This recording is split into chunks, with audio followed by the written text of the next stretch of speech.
I thought I was just going in to rest. 2 months later, I walked out with a brand new view on life. If someone told me I'd end up in a nursing home at 77, I would have laughed until life humbled me. You don't need to be old to learn these lessons, but you'll wish you had before you are. Let me take you back. If someone had told me that at the age of 77 I'd be spending 2 full months in a nursing home, I would have chuckled and brushed it off. That was for other people, surely not for me, not yet anyway. But life, as it so often does, had its own plans. What began as a short stay, just a place to recover and regain my strength, quickly became one of the most eye-opening chapters of my life. I arrived thinking I'd rest and return home, but those 60 days changed how I view aging, relationships, health, and everything I thought I understood.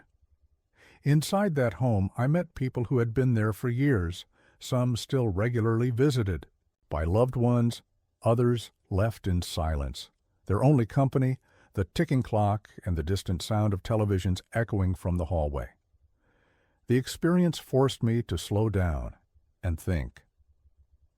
I found myself reflecting late at night, listening to stories of lives lived long and hard. There were moments of joy, yes, but also regret, loneliness, and questions that had no easy answers.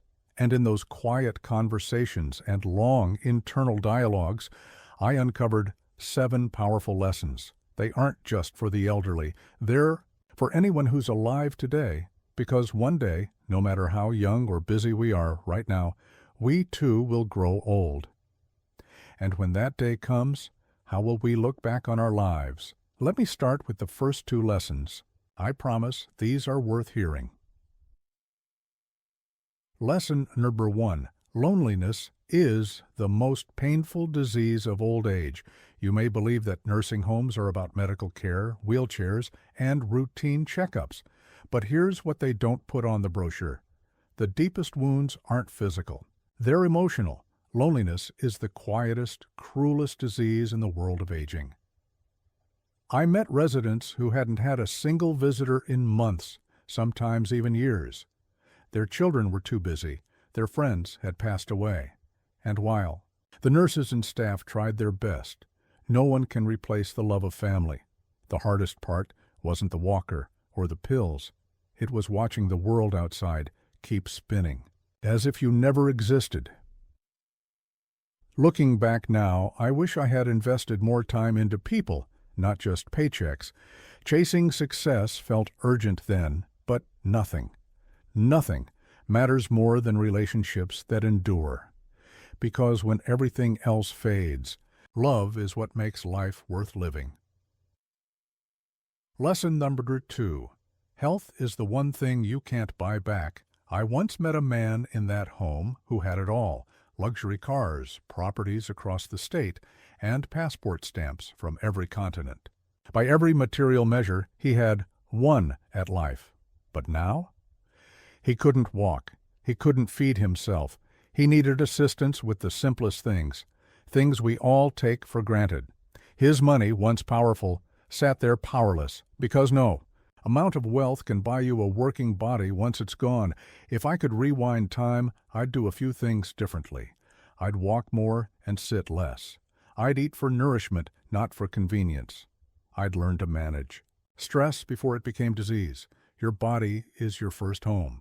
And once it starts to break down, even the softest bed or biggest house can't comfort you the same way. So please, start protecting your health now while you still can. Lesson number 3. Possessions lose meaning faster than you think. Back in the day, I had a home packed full of things: fancy furniture, closets full of clothes, trinkets I had collected from travels, decorations that brought me joy. Or so I thought. But when I entered the nursing home, all of that stayed behind. And do you know what I missed? Not a single one of those things. Instead, I missed my garden. I missed the kitchen table where my grandkids used to sit. I missed the smell of fresh coffee, the sound of laughter, the way sunlight fell through my old living room curtains. None of that was bought. It was built. Through love, time, and memories, the lesson here, things fade, but moments stay. So before you buy that next gadget or piece of furniture, ask yourself, will this matter in 20 years? Or would your time be better spent creating a memory? You've now heard 3 of the 7 most powerful lessons I brought home with me from that nursing home experience. And as we continue, I'll reveal the rest, each one deeper, more meaningful, and more important than the last. Up next, a lesson about forgiveness and why carrying resentment into old age can be far more painful than anything physical. Ready to keep going? Now I live in a quiet little room, a single bed, a window with a modest view, a few photographs, some books, just the essentials. And you know what? I don't miss the big house. I don't think about the clothes, the decor, the latest gadgets I once owned, those possessions that felt so important for decades. They're just gone. And so is the attachment I had to them. What truly stays with me are the memories. The Sunday dinners with family, the laughter echoing in the kitchen, the feel of holding my child's hand on the first day of school. We spend our whole lives collecting stuff, when we should be collecting moments. If I could rewind the clock, I wouldn't spend so much time accumulating things. I'd spend it making memories with the people I love. Lesson number 4. Independence is a gift. You don't realize you're losing until it's gone. Imagine waking up one day and needing someone else just to get dressed, to brush your hair, to help you to the bathroom. In this nursing home, I met many who once lived active, vibrant lives.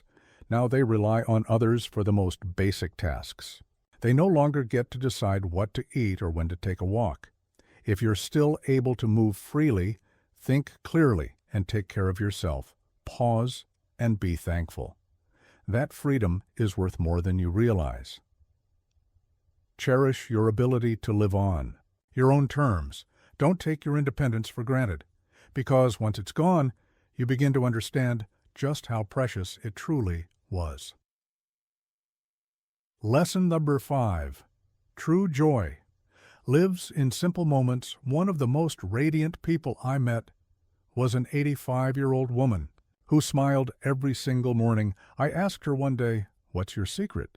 She laughed and said, "I don't focus on what I've lost. I enjoy what I still have." That response changed me. She didn't need extravagant vacations or luxury items. Her joy came from little things: a friendly conversation, a warm cup of tea, the morning sun casting golden light through the window. Happiness isn't somewhere far away. It's here. In the simple, quiet moments we often overlook, we chase happiness as if it's a prize to be won. But in reality, it's been with us all along, in gratitude, in presence, and in peace. Lesson number 6. Forgiveness is a gift you give to yourself. Throughout my stay, I saw how emotional wounds linger far longer than physical ones.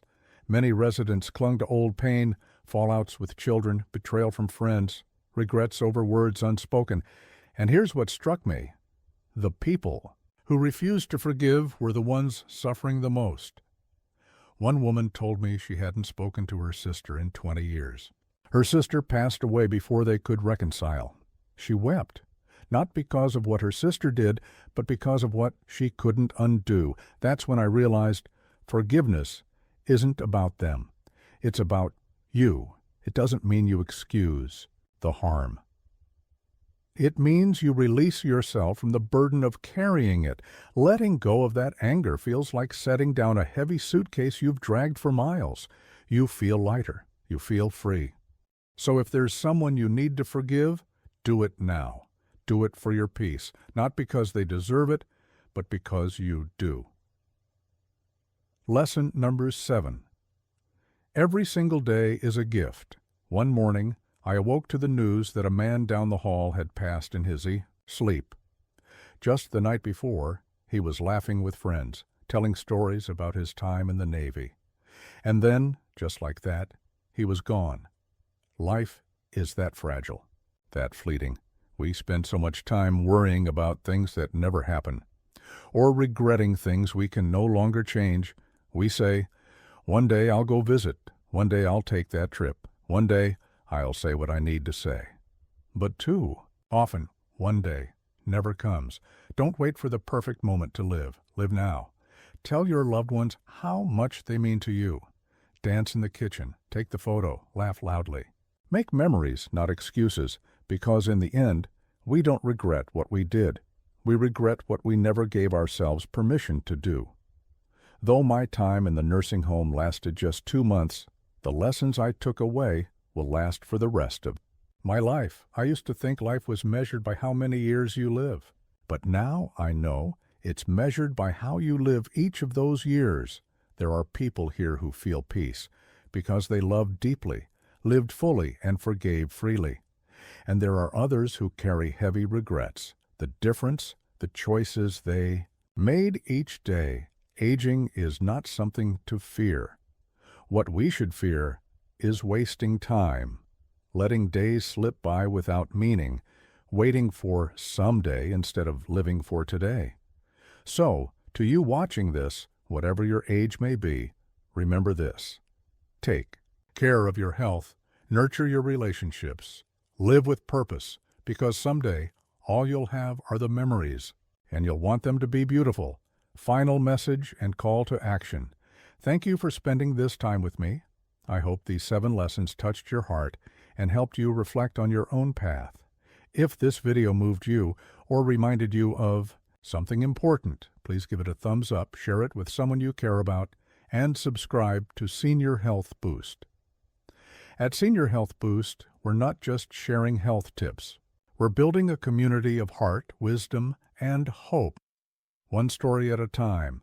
So hit that bell, stay connected, and continue walking this journey with us. You matter. Your story matters.